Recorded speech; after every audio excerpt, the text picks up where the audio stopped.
जय हिंद साथियों, जय हिंद विद्यार्थियों। मैं मनीषा शर्मा। मेरे चैनल का नाम है study IQ 140 with Manisha Sharma. मेरे द्वारा आपको एंशियंट हिस्ट्री के नोट्स के माध्यम से पढ़ाया जा रहा है। और मेरी क्लास ये मेरा तीसरा नोट्स फॉर्म में क्लास है। तो पहले हम एंशियंट हिस्ट्री हमने शुरू कर दी है। एंशियंट हिस्ट्री का हमने पहला जो टॉपिक है हमारा प्रागैतिहासिक काल देख रहा। आज का जो हम लेंगे वो पूर्व ऐतिहासिक काल। हम हमारी लास्ट क्लास में हमने नवपाषाण काल देख लिया था। हम बड़े बारीकी से पढ़ रहे हैं। एग्जाम में कैसे क्वेश्चन आए हैं उस हिसाब से हम पढ़ते जा रहे हैं। मैं आपको नोट्स फॉर्म में इसलिए पढ़ा रही हूँ क्योंकि RPSC फर्स्ट ग्रेड की वैकेंसी ओपन हो चुकी है और आपके पास समय बहुत ही कम है। आपके समय की बहुत ही वैल्यू है। इस हिसाब से हम नोट्स फॉर्म में पढ़ रहे हैं। नहीं तो मैं आपको, जैसे मैं साइकोलॉजी पढ़ाती हूँ कि मतलब आपको लेक्चर फॉर्म में भी पढ़ा सकती थी, लेकिन समय बहुत इम्पोर्टेंट है। और मेरा मानना ये है कि जैसे समय है उस हिसाब से मैं आपको अच्छे से पढ़ाती जाऊँ ताकि आपका समय बचे। लिखने में समय बहुत व्यर्थ होता है, इसलिए मैं आपको मेरे नोट्स के माध्यम से आपको पढ़ा रही हूँ। हमने पहले वाली क्लास में नवपाषाण काल देख लिया था। आज की क्लास में जो है हमारा पूर्व ऐतिहासिक काल ताम्रपाषाण काल देखेंगे। इसका परिचय, कोई भी क्लास होती है, कोई भी टॉपिक होता है, पहले हम उस टॉपिक का परिचय देखते हैं, उसका विस्तार क्षेत्र देखते हैं, उसकी विशेषता देखते हैं और उसका पतन भी देखते हैं। ठीक है साथियों, तो पूर्व ऐतिहासिक काल ताम्रपाषाण काल भी कहते हैं। परिचय है, इतिहास का वो कालखंड जिसमें हमें पाषाण मतलब पत्थर के साथ साथ ताम धातु के उपकरण प्राप्त हुए हैं, इसे हम ताम्रपाषाण नाम दिया है। मनुष्य के द्वारा उपयोग में लाई गई पहली धातु ताम है। इस कालखंड का आरंभ नवपाषाण के ठीक बाद, क्योंकि हमने नवपाषाण के बाद देख रहे हैं जब भी दो संस्कृतियां मतलब संस्कृति खत्म हो रही है और दूसरी संस्कृति की शुरुआत हो रही है, तो उसमें जब नई संस्कृति की शुरुआत होती है ना, तो उसमें मिली जुली संस्कृति मिलेगी। देखो, ये से हम ताम्रपाषाण काल कहते ही इसलिए है क्योंकि यहाँ नवपाषाण काल के पाषाण भी मिल रहे हैं और दूसरी संस्कृति जो ताम, तो इसलिए पत्थर और ताम धातु का दोनों का उपयोग मिलता है। इस कालखंड का आरंभ नवपाषाण के ठीक बाद हुआ और हड़प्पा काल से ठीक पूर्व हुआ। इस काल की संस्कृतियां हड़प्पा के पूर्व और हड़प्पा के समकालीन और हड़प्पा के बाद तक के अस्तित्व में रही। मतलब हड़प्पा से पूर्व, हड़प्पा के साथ हम और हड़प्पा के बाद तक रही है। जब हम पढ़ेंगे ना सिंधु सभ्यता, सिंधु घाटी सभ्यता, हड़प्पा सभ्यता, उसमें हम देखेंगे विशेषता क्या है। ताम्रपाषाणी संस्कृति ग्रामीण संस्कृति थी। इनकी विशेषता में से क्वेश्चन पूछ लिया जाता है। RPSC स्टेटमेंट वाले क्वेश्चंस दे देती है, उसमें से आपको सत्य असत्य, कौन से कथन सत्य है, इनमें से नहीं है, इस टाइप के क्वेश्चन पूछ लेती है। तो आपको इसकी विशेषता अच्छे से पता होनी चाहिए। ताम संस्कृति ग्रामीण संस्कृति थी। ये ग्राम मुख्य रूप से नदियों के किनारे, मैदानी भागों और पहाड़ी क्षेत्रों में बसे थे। ग्रामीण संस्कृति थी, कहाँ बसे थे? नदियों के किनारे और पहाड़ी क्षेत्रों में बसे थे। इन गांवों में पशुपालन और कृषि मुख्य रूप से की जाती थी। यहाँ से मृद भांड प्राप्त मिले हैं, चौक पे बनाए गए हैं। जो मृद भांड है वो चौक पे बनाए गए। काले लाल मृद भांड मिले हैं। ठीक है, अब तक की विशेषता में क्या देखा? ग्रामीण संस्कृति है, नदियों के किनारे, मैदानी भागों और पहाड़ी क्षेत्रों में है। पशुपालन, कृषि, इसमें से पूछ लेते ना परिचित थे या नहीं थे, इनमें से कौन सा कथन असत्य है वो छाट लो। अब जैसे बोल दिए पशुपालन और कृषि से परिचित नहीं थे, तो ये असत्य हो गया। मृद भांड प्राप्त मिले हैं, चौक पे बनाए गए हैं। देखो ये इंपॉर्टेंट है, चौक पे बनाया गया है। काले लाल मृद भांड मिले हैं। आगे हम और विशेषता देखते हैं। पहली बार मृद भांडों पे चित्रण इस काल में हुआ। देखो जो आपके मृद भांड मिले ना, उस पे चित्र मिले हैं। यहाँ पर प्रथम बार गेरुए मृद भांड प्राप्त हुए हैं। देखो एक तो चौक से बनाए गए हैं, चित्र भी मिले हैं, गेरुए से बनाए गए हैं। यहाँ प्रथम बार OCP गेरुए मृद भांड प्राप्त हुए हैं भवन निर्माण कला से परिचित थे, भवन निर्माण कला से भी परिचित थे। जोरवे से कई घर मिले हैं। इमाम गांव से 5 कमरों वाला घर मिला है। भवन निर्माण से जब परिचित है ना, तो इसका एग्जाम्पल मिलेगा आपका जोरवे। जोरवे संस्कृति पढ़ते ना अपन, इमाम गांव से मिले हैं। दुर्ग निर्माण कला से भी परिचित थे। एरण कायथा और इमाम गांव से मिले हैं। उद्योग व्यवसाय से भी परिचित है। ये विशेषता बहुत इंपॉर्टेंट है, चाहे वो आपके आर्ध ऐतिहासिक काल हो, चाहे नवपाषाण काल हो, मध्यपाषाण काल हो, पुरापाषाण काल हो, क्वेश्चन उन्हीं में से बनते हैं या उनके क्षेत्रों में से बनते हैं, कौन से स्थान पे है ये। उद्योग व्यवसाय से परिचित थे। इमाम गांव नेवासा रेशम व्यवसाय के प्रमाण और कार्नेलियम हार मतलब रेशम। आपसे ये भी पूछ सकते हैं, ताम्रपाषाण संस्कृति के लोग रेशम से परिचित थे? हाँ थे, क्योंकि वहां पर व्यवसाय मिला है। शवदान प्रणालियां भिन्न भिन्न मिलना इस बात का साक्ष्य हो सकता है कि सामाजिक असमानता है। अब भिन्न भिन्न प्रकार की शवदान प्रणाली मिलेगी तो इससे क्या है, वहां पर सामाजिक असमानता है। अगर सामाजिक समानता होती तो एक प्रकार की मिलती है। अब जैसे पश्चिम भारत में पूर्व शवदान, पूर्वी भारत में आंशिक शवदान, और महाराष्ट्र में सिर उत्तर की तरफ था। सुदूर दक्षिण में आपके सिर पूर्व दिशा की तरफ था। इसका उदाहरण है चांदोली नेवासा से 10 बच्चों के शव प्राप्त हुए हैं। तो यहाँ पर शवदान प्रणाली में सामाजिक असमानता थी। आपको ये पता होना चाहिए। पश्चिम भारत में पूर्व शवदान, पूर्वी भारत में आंशिक शवदान, महाराष्ट्र में सिर उत्तर की तरफ, सुदूर दक्षिण में सिर पूर्व दिशा की तरफ, चांदोली नेवासा में 10 बच्चों के शव प्राप्त हुए हैं। धार्मिक आस्था बढ़ गई थी। इमाम गांव से मातृ देवी की मूर्तियां प्राप्त हुई। एरण उज्जैन कायथा से प्रमाण मिले हैं। बालाथल मालवा से सांड मिला है। ताम भंडार भी मिले हैं। कानपुर के निकट बिठूर में प्राप्त हुए 1822 में खोजे गए ताम भंडार मिले हैं ना। और सर्वाधिक जो ताम उपकरण मिले हैं वो एमपी के गुगेरिया से मिले हैं। ये इंपॉर्टेंट है। सर्वाधिक ताम उपकरण कहाँ से मिले हैं? एमपी के गुर्गे, क्योंकि ताम चीज से बहुत कंफ्यूज, क्योंकि एक आपके आहड़ गणेश्वर यहाँ से भी मिले, वहां पे ताम निधि मिली है, और यहाँ पर उपकरण ध्यान रखना, पूरा पढ़ना अच्छे से। यहाँ पर सर्वाधिक ताम उपकरण मिले हैं वो गुगेरिया एमपी से मिले हैं। ताम की मानव आकृतियां मिली है सर्वाधिक मदरपुर से मिली है। यूपी में है 31 मानव आकृति मिली है तांबे की। Very good. इतना प्रयोग करते थे क्या तांबे का?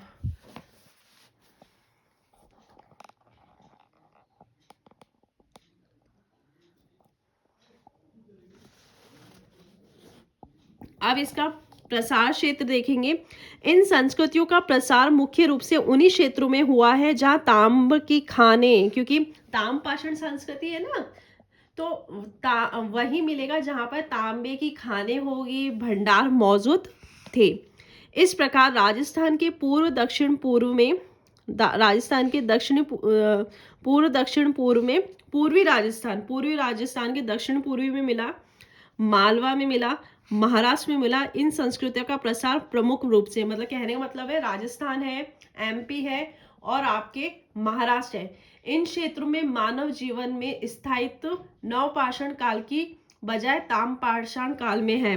मानव में स्थायित्व, मैंने कहा था मनुष्य में स्थायित्व तभी आएगा जब वो कृषि जानेगा तो वो कृषि का करेगा, पशुपालन करेगा, और फिर कृषि जितनी होगी वो बेचेगा, आदान प्रदान करेगा, विनिमय करेगा, तो उसमें क्या स्थायित्व आएगा। वो एक जगह टिक के रहना पड़ेगा, वो आखिर तक नहीं रहेगा।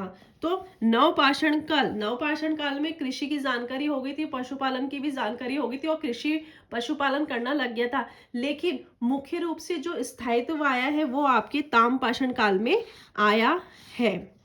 अब हम इसका प्रसार क्षेत्र, जिसमें सबसे पहले हम देखेंगे राजस्थान में देखो ताम्रपाषाण संस्कृति वही मिली है जहां पर तांबे के भंडार मिले हैं, तांबे की खाने मिली हैं।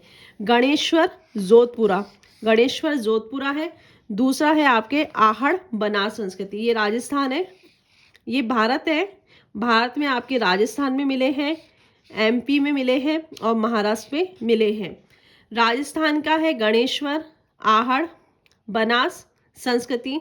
एमपी में मिला है कायथा मालवा संस्कृति, नवदा टोली, एरण, महेश्वर और कायथा। मालवा संस्कृति में आपके हैं नवदा टोली, एरण, महेश्वर, कायथा। और आपके महाराष्ट्र में जो मिली है ना उसको जोरवे संस्कृति कहते हैं। एमपी में जो मिली है वो मालवा संस्कृति। राजस्थान में जो मिली है गणेश्वर जोधपुरा संस्कृति, आहड़ बनास संस्कृति। महाराष्ट्र में है जोरवे संस्कृति, नेवासा, दैमाबाद, इमाम गांव। अब हम एक एक का लेंगे। सबसे पहले हम राजस्थान का लेंगे। राजस्थान की संस्कृति जिसमें है आपकी गणेश्वर और जोधपुरा संस्कृति। जोधपुरा प्रथम बार ताम्रपाषाण साक्ष्य यहीं से प्राप्त हुए हैं, जबकि सर्वाधिक उपकरण अपन को क्या बोलते हैं एमपी के गुगेरिया से प्राप्त हुए हैं। प्रथम बार ताम्रपाषाण साक्ष्य यहीं से प्राप्त हुए हैं। ये स्थल साहबी नदी के किनारे जयपुर में अवस्थित है। साहबी नदी के किनारे जयपुर में लाल नारंगी प्रकार के मृद भांड मिले हैं। क्वेश्चन पूछ सकते हैं ना, लाल नारंगी मृद भांड कहाँ से मिले हैं? तो वो है आपके गणेश्वर जोधपुरा संस्कृति। जोधपुरा से जयपुर याद रखना, जोधपुर नहीं, गणेश्वर जोधपुरा संस्कृति। साबी नदी के किनारे हैं, लाल नारंगी प्रकार के मृद भांड मिले हैं। फिर है आपका गणेश्वर संस्कृति। गणेश्वर संस्कृति बहुत इंपॉर्टेंट है, ये आपके फर्स्ट पेपर में भी आती है, इसलिए इनको अच्छे से याद करना जरूरी है।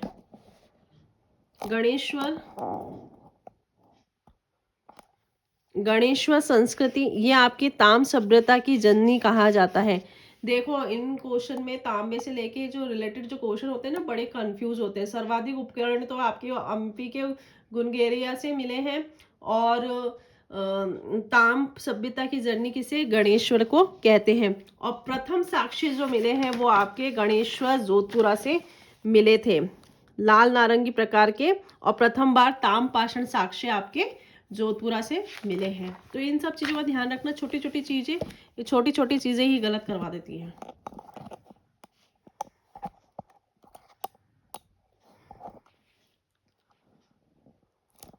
आपको दिखना चाहिए अच्छे से कि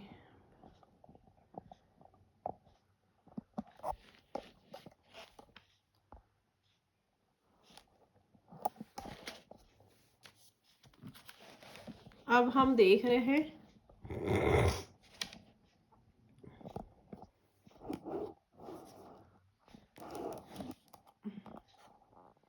सीकर के नीम का थाना में कांतली नदी के किनारे, और जबकि वो जो आपकी गणेश्वर संस्कृति थी वो सावी नदी के किनारे, और ये जो है वो आपके कांतली नदी के,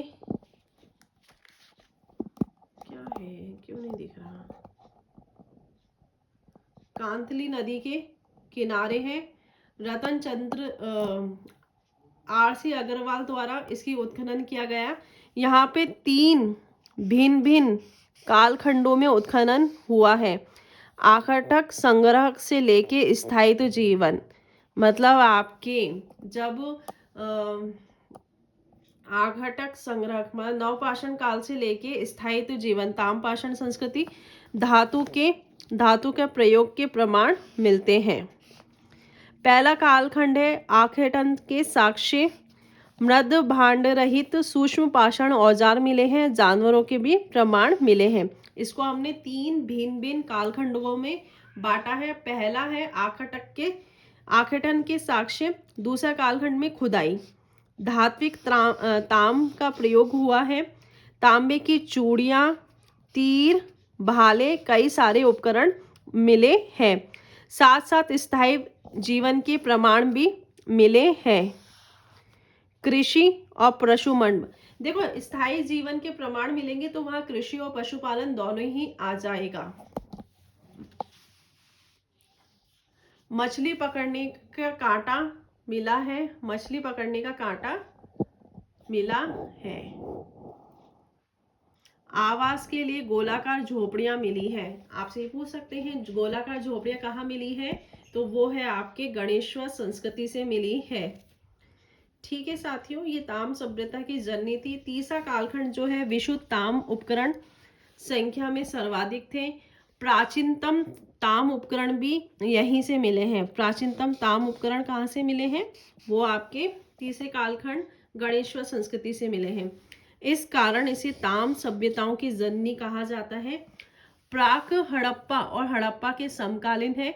राजस्थान की सबसे प्राचीनतम संस्कृति है। राजस्थान की सबसे प्राचीनतम संस्कृति कौन सी है? गणेश्वर। और ये भारत की भी सबसे प्राचीनतम संस्कृति है। ठीक है, गणेश्वर संस्कृति में क्या क्या इंपॉर्टेंट है? ताम सभ्यता की जननी कहते हैं इसे। 3 कालखंडों में इसका उत्खनन हुआ है। पहला जो कालखंड है, पहले कालखंड में आखेटन से लेके साक्ष्य प्राप्त हुए हैं, सूक्ष्म पाषाण औजार। दूसरे में इसकी खुदाई मिली है, तांबे का प्रयोग होना शुरू हो गया था। तीसरे में जो है विशुद्ध ताम उपकरण मतलब सर्वाधिक प्रयोग में लाने लगे थे, इसी कारण से ताम्र सभ्यता की जननी कहते हैं। और ये भारत और राजस्थान की सबसे प्राचीनतम संस्कृति है। अब हम देखेंगे आहड़ संस्कृति।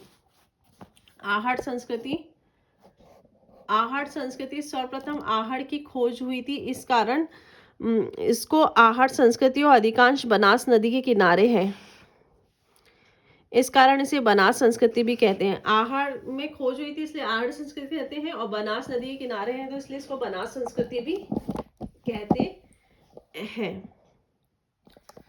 आहड़ ताम्रवती धूलकोट अघाटपुर के नाम से है।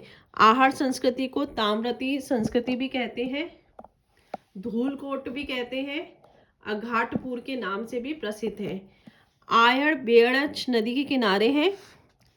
हमेशा जो संस्कृति होती है वो नदी के किनारे ही होती है, ध्यान रखना। इसी कारण उसे नदियों के नाम से भी उस संस्कृति को पहचाना जाता है। आयड़ और बेड़च नदी के किनारे हैं। उदयपुर में वर्ष 1953 में अक्षय कीर्ति व्यास के नेतृत्व में पहली बार इसका काम हुआ। 1956 में आर.सी. अग्रवाल और 1961 में एस.डी. सांकलिया के नेतृत्व में आहड़ का उत्खनन हुआ। 1956 में आर.सी. अग्रवाल, 1961 में एस.डी. सांकलिया के नेतृत्व। आहड़ से निम्न चीजें प्राप्त हुई है। ये लाल, भूरे, काले प्रकार के मृद भांड मिले हैं। अब यहाँ पर भूरा रंग आ गया, आहड़ से भूरा। अनाज भंडार के मृद भांड मिले हैं जिन्हें गोरा और कोठा कहा जाता है। ये इंपॉर्टेंट है। गोरा और कोठा क्या है? गोरा और कोठा आपके अनाज भंडार के मृद भांड है, और ये कहाँ से मिले हैं? आपके आहड़ संस्कृति से मिले हैं, इंपॉर्टेंट है। ताम पिघलाने के प्रमाण मिले हैं, साथ साथ कई सारे उपकरण प्राप्त हुए हैं। ये इनके जो प्रमाण मिले हैं वो है, एक तो यहाँ पर लाल, भूरे, काले। अब यहाँ पर भूरा कलर एक्स्ट्रा है तो ये इंपॉर्टेंट हो गया। अनाज भंडार के मृद भांड मिले हैं जिसे गोरा और कोठा कहते हैं, ये इंपॉर्टेंट है। ताम पिघलाने के प्रमाण मिले हैं, साथ साथ कई सारे उपकरण प्राप्त हुए हैं। मिट्टी को पकाकर टेराकोटा कहते हैं। खिलौने, जानवरों की मूर्तियां बनाने के प्रमाण मिले हैं, जिसमें प्रसिद्ध मूर्ति वृषभ की है, जिन्हें बनारसियन बुल नाम दिया जाता है। सिंधु सभ्यता में भी वृषभ मिलेगा। ऐसे घर जिनकी नींव में पत्थर और बाहरी भाग में कच्ची ईंटों से, देखो ये विशेषताएं और जो है ना उनमें पूछ लेते हैं तो ये हम उस समय कंफ्यूज हो जाते हैं। ऐसे घर जिनकी नींव में तो पत्थर डाले हैं और बाहर मतलब ऊपर जो बनाया गया है, दीवार जो बनाई है वो कच्ची ईंटों से बनाई गई है। पशुपालन यहाँ की अर्थव्यवस्था का प्रमुख आधार था। चित्तौड़गढ़ स्थित मम्मी से जानवरों के बड़े प्रमाण मिले हैं। चित्तौड़गढ़ का में मम्मी है, वहाँ से जानवर के प्रमाण मिले हैं। ग्रामीण अर्थव्यवस्था थी, चावल और बाजरा यहाँ की मुख्य फसल थी। आहड़ में जो मिला है, एक तो लाल भूरे काले प्रकार के मृद भांड मिले हैं। अनाज भंडार के मृद भांड मिले हैं जिसे गोरा और कोठा कहा जाता है। ताम पिघलाने के प्रमाण मिले हैं, साथ साथ कई सारे उपकरण प्राप्त हुए हैं। मिट्टी को पकाकर टेराकोटा, खिलौने, जानवरों की मूर्तियां बनाने के प्रमाण मिले हैं, जिसमें प्रसिद्ध मूर्ति एक वृषभ की जिसे बनारसियन बुल कहा है। ऐसे घर मिले हैं जिसकी नींव में तो पत्थर है, ये क्वेश्चन इंपॉर्टेंट है, नींव में तो पत्थर है और बाहर की दीवार जो बनी है वो कच्ची ईंटों से। पशुपालन यहाँ की अर्थव्यवस्था का प्रमुख आधार था। चित्तौड़गढ़ स्थित मम्मी से जानवरों के बड़े प्रमाण मिले हैं। ये ग्रामीण अर्थव्यवस्था है। चावल और बाजरा की यहाँ की प्रमुख फसल मिली है। आगे जो एक और है,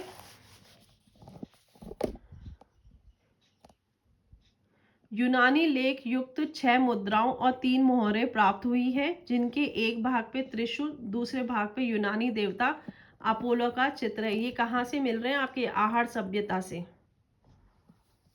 ये इंपॉर्टेंट है। ये 6 मुद्राएं और 3 मोहरें प्राप्त हुई है। ये यूनानी लेख युक्त 6 मुद्राएं हैं, 3 मोहरें प्राप्त हुई है, जिनके एक भाग पे त्रिशूल और दूसरे भाग पे यूनानी देवता अपोलो का चित्र है। दूसरी जो है वो आपकी है गिलुंड 1959 में खोजा, बीबी लाल के द्वारा खोजा गया था। इनको पद्म विभूषण भी मिला है इसके लिए। राज संबंध बनास नदी के किनारे हैं। पक्की ईंटों के घर मिले हैं। अग्निकुंड मिले हैं। टेराकोटा के खिलौने, मतलब मिट्टी को पका के जो खिलौने बनाए जाते हैं वो टेराकोटा। फलक उद्योग। अब है बालाथल। ये उदयपुर के अंदर है। 1993 से 98 UN मिश्र के द्वारा खोजा गया प्राक हड़प्पा काल के साक्ष्य मिले हैं। कौन सी मतलब ताम्रपाषाण संस्कृति है जहाँ पे प्राक हड़प्पा काल के साक्ष्य मिले हैं? वो है बालाथल। बड़े पैमाने पर पशुओं की हड्डियां मिली हैं। कच्ची ईंटों की विशाल दीवार मिली है। योगी की मुद्रा में शव मिला है। योगी की मुद्रा में एक तो आपके मोहनजोदड़ो है, योगी की मुद्रा में शव नहीं है, वो मूर्ति है। कुष्ठ रोग से ग्रसित कंकाल मिले हैं। अब है दूसरा है कायथा मालवा संस्कृति। मालवा संस्कृति, मालवा क्षेत्र से कई ताम्रपाषाण कालिक स्थल प्राप्त हुए, जैसे कायथा, नवदा टोली, महेश्वर, एरन, डंगेवाड़ा, नागदा स्थान प्रमुख है। इन क्षेत्रों के कारण इसे समग्र रूप से मालवा संस्कृति कहते हैं, क्योंकि इतनी सारी जगह मिले ना ये। इन क्षेत्रों के कारण इसे समग्र रूप से मालवा संस्कृति कहते हैं। इसकी अवधि जो है 1700 से 1200 BC तक है। मालवा संस्कृति के अन्य स्थलों की तुलना में कायथा से मिले हैं साक्ष्य पुरातन है, वह भी भिन्न है। साक्ष्य पुरातन है और लेकिन वो भिन्न भिन्न रूप में मिले हैं। इस कारण इसे कायथा संस्कृति को कई विद्वान अलग रखते हैं। पहला है कायथा। उज्जैन के पास कालीसिंध नदी के किनारे अवस्थित है। इस क्षेत्र की खोज उत्खनन, इनके ना कालक्रम में पूछ लेते हैं। ये आहार संस्कृति, मालवा संस्कृति, कायथा संस्कृति, इनके कालक्रम कौन सी पहले संस्कृति है, ये इनका कालक्रम हमें पता होना चाहिए। उज्जैन के पास कालीसिंध नदी के किनारे अवस्थित है। इस क्षेत्र की खोज उत्खनन VS वांकरण महोदय ने की थी।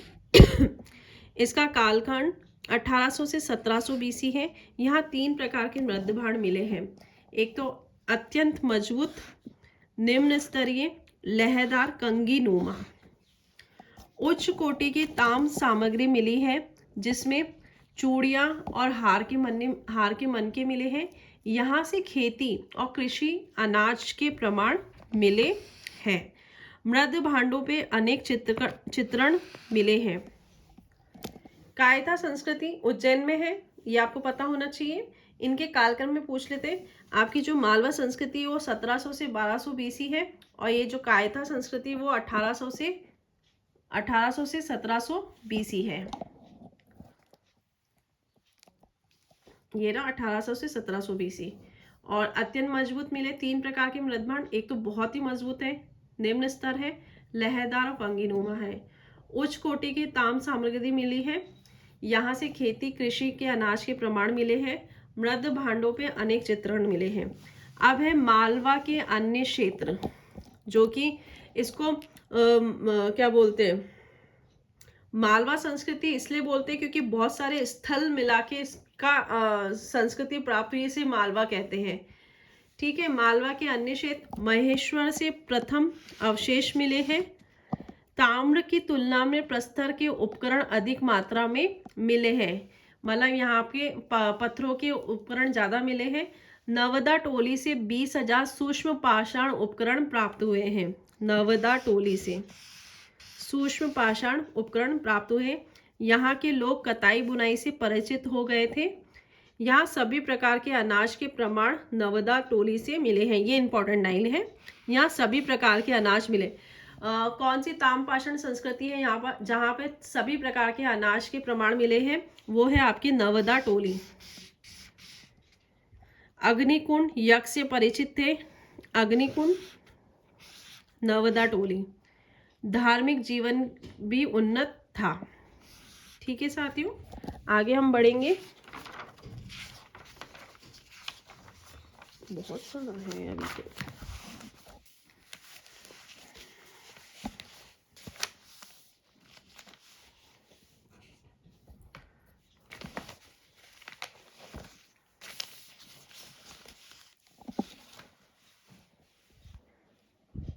नवदा टोली से मिले मृतभान पर एक स्त्री, तीन मगरमच्छ एवं मंदिर नुमा चित्र मिले हैं।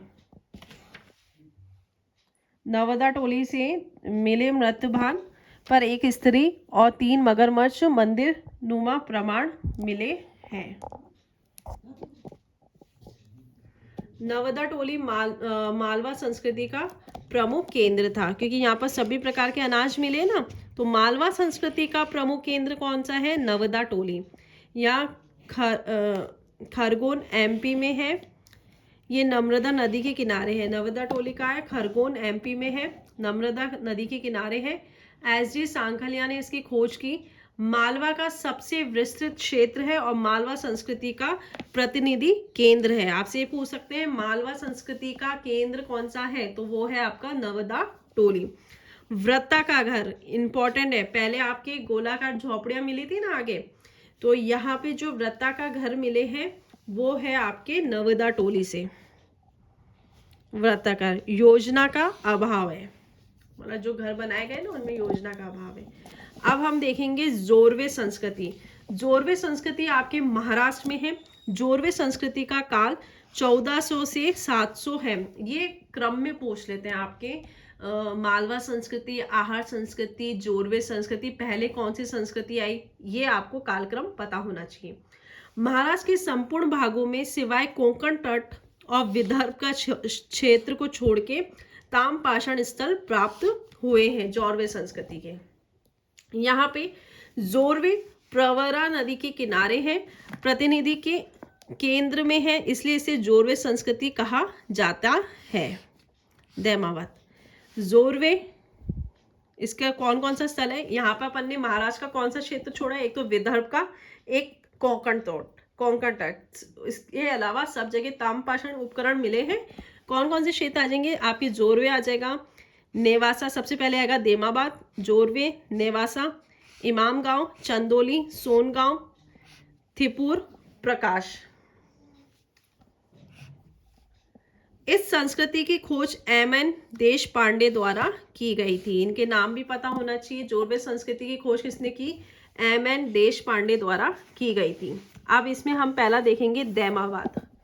दैमाबाद जो है वो है आपके प्रवरा नदी के किनारे है। कैमरा सेट करना पड़ता है ताकि आप लोगों को पूरे नोट्स दिखे। प्रवरा नदी के किनारे है। ये गोदावरी नदी की सहायक नदी थी।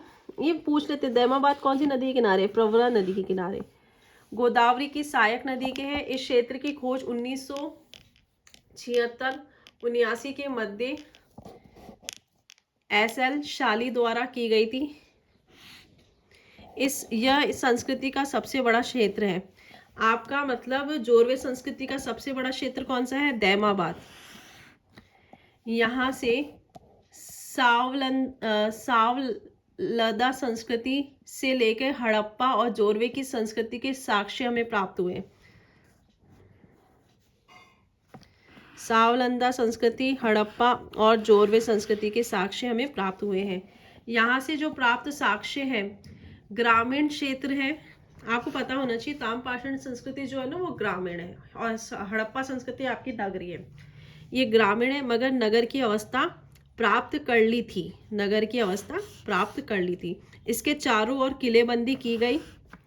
ताम्र को गलाने उपकरण बनाने के प्रमाण प्राप्त हुए हैं। ताम भट्टी मिली है। कहाँ से मिली? दैमाबाद से। हड़प्पा, 2 हड़प्पा की मुहरें मिली है और कांसे के उपकरण मिले हैं। रथ, बैल, वृषभ, हाथी, गेंडा मिले हैं। हड़प्पा के क्या क्या मिले? 2 हड़प्पा की मुहरें, कांसे के उपकरण, रथ, बैल, वृषभ, हाथी, गेंडा। शिव गणेश की पूजा के प्रमाण मिले हैं।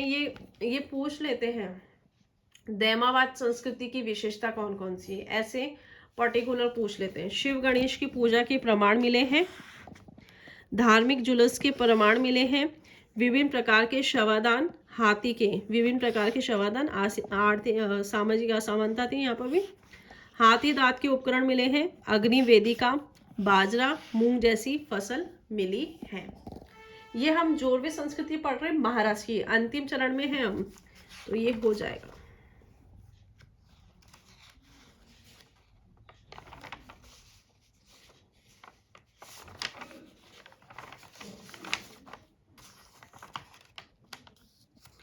अब है इमाम गांव।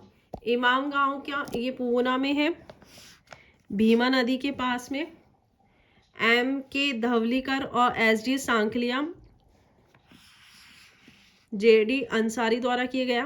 1968 से 80 तक उत्खनन कार्य किया। सर्वाधिक लंबा उत्खनन इधर ही हुआ है।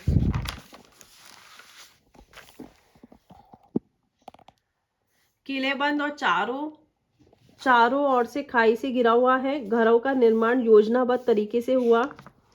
अब यहाँ योजनाबद्ध तरीके से हुआ है। पश्चिम और मध्य इसकी झोपड़ियाँ मिली है। और यहाँ पे कर्मा में जैसे जो काम करते हैं ना, लुहार, कुमार और लुहार मिले हैं। मध्य में आयता घर मिले हैं। कुलीन वर्ग, कृषक के घर मिले हैं। अन्नागार के अवशेष मिले हैं। 5 कमरों वाला घर मिला है। ये कहाँ से मिला है आपके? ये मिला है आपके इमाम गांव से मिला है। इमाम गांव बहुत ही इम्पोर्टेंट है। इमाम गांव से मिला है। भीमा नदी सबसे बड़ा उत्खनन, लंबा उत्खनन इधर ही हुआ है, इमाम गांव से।